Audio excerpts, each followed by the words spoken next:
Oldest language of the world. I don't know. Sanskrit. Sanskrit, yeah, probably Sanskrit, yeah. Yeah, Sanskrit. Sanskrit. Sanskrit, I guess. Sanskrit? Sanskrit. Sanskrit. Sanskrit. Sanskrit. Okay. Sanskrit? Same Sanskrit.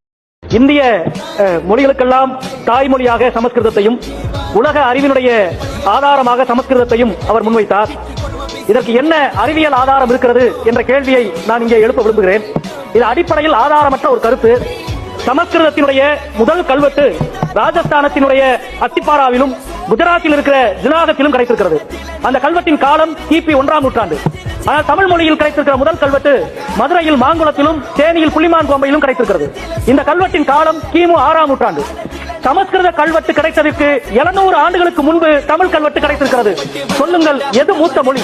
உங்களை விட 700 ஆண்டு வயதானவர்கள் நாங்கள். 2000 வருடத்துக்கு முன்பு சமஸ்கிருதத்தில் இவ்வளவு இலக்கியங்கள் இருக்கிறது. ஒரு பெண்ணாவது எழுத்தாளர் சமஸ்கிருதத்திலே உதயமாகி இருக்கிறாரா?